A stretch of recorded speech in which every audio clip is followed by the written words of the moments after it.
All right, folks, it's back in action here. In this video, we are going to look at two shapes in our polar graph library that will not have a rectangular form. So we're going to look at cardioids and limacons. You'll also hear that pronounced Limacon. Either one is fine with me. It doesn't really matter which one you say. So cardioids and the limacons. And what I want you to notice is that I've got these two equations here, and I've preset up two big T charts that would have the R value and a theta. Okay, so based on these equations, I have already pre-selected some theta values for you, and I want you to pause the video and I want you to try to evaluate these just like we would have done earlier in the semester, where you would evaluate the sine of, let's say, -90, you would substitute that in, and then, for example, get 3 minus 3, and then your 0, and that would create our ordered pair.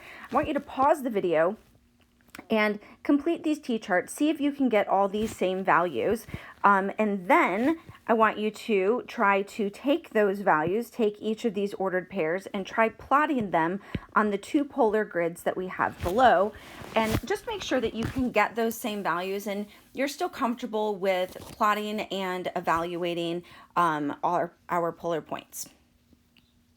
Okay, now that you've done that and you've checked all those polar points and we've graphed those, let's take a look at the points that we got. Now, the points that we got, you'll notice that they're creating this little curve here. So I've got this little curve here, and on this one I have a little curve here. Now, I chose those particular points because I knew something already about the symmetries. Now, I want to emphasize that moving forward, you will not create ordered pairs like this, big T-charts like this. I'm going to talk down here in this bottom box about some patterns that we can do so that we don't have to actually create these big T-charts. But what I want you to notice is that, for example, on this first one, if I connect these, it's going to create this little shape like this. Okay, now it's not going to be perfect because we're still humans. If I look at this second one and I connect them, I'm going to get a little shape like this. And what's going to happen, because this graph is based on sine, it's going to have a symmetry along this axis, this pi/2 line. So what I'm actually going to be able to do is reflect this whole thing across. And I'm not going to actually replot the points. I'm just going to kind of sketch it in so that you can see what that would look like. And I'm going to be able to do the same thing on this other one.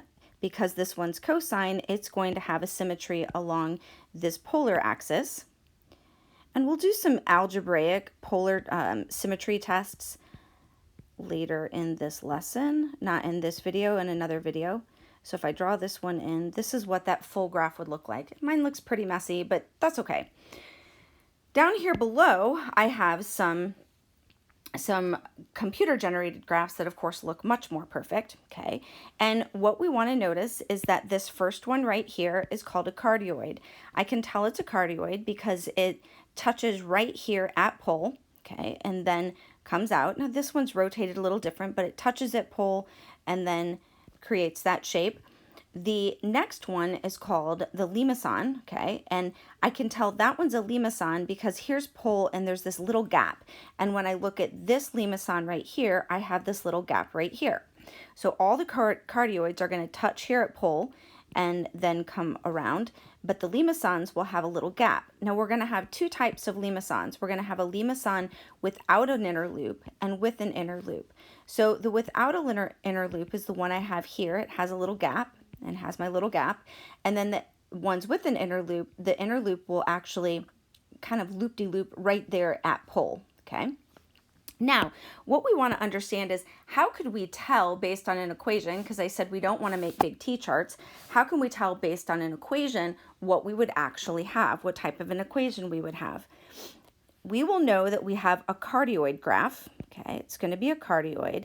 If in the equation, the two values, okay, the two integer values that you see, that those are both the same, okay? So just like you can look at this little equation, I would have an A and an A.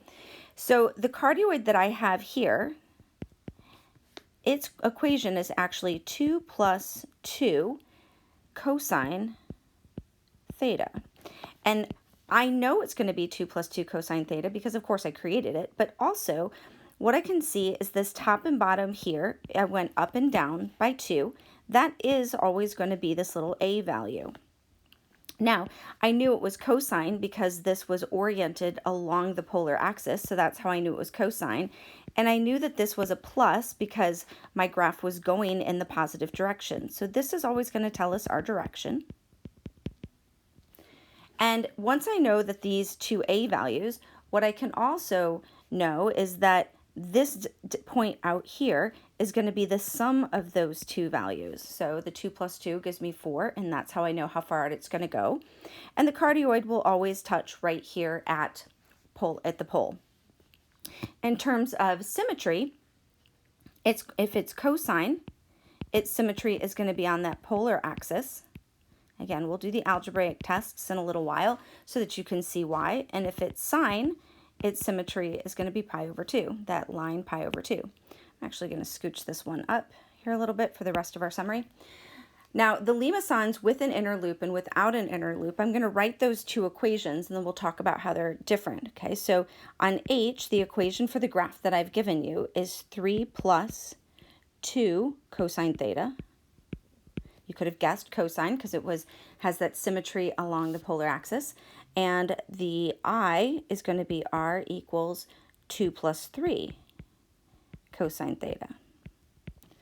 So we know that it's not going to have an inner loop if the first number is bigger. So if the first number is bigger, there's going to be no loop.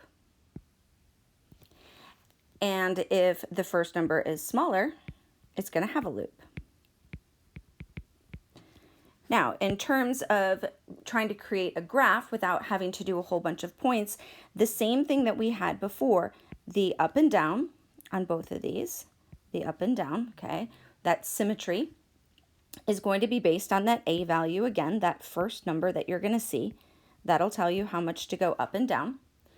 Just like with the cardioid, the farthest distance away is still going to be the sum of the two numbers, which is why on both of these graphs, the distance out is 5.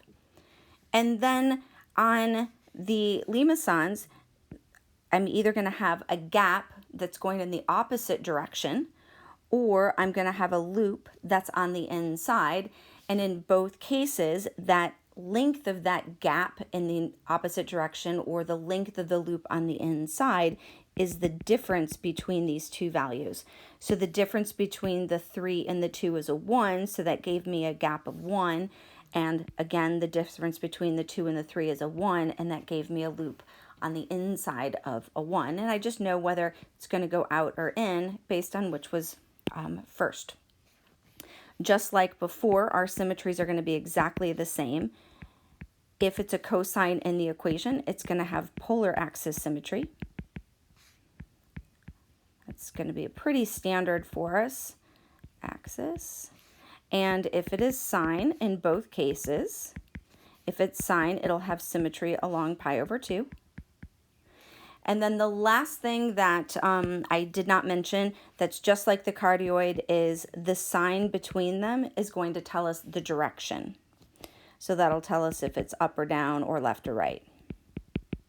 So that is our last bit. So when we graph these, we're going to really just graph these kind of key points. I'm going to show you guys how we could graph a few more specific ones if you wanted to make it a little more specific. But for the most part, we're just going to rough them in and just always check them in Desmos so we can start to get a feel for what a good cardioid or a good Limacon would look like without having to draw a whole bunch of points like we did up above.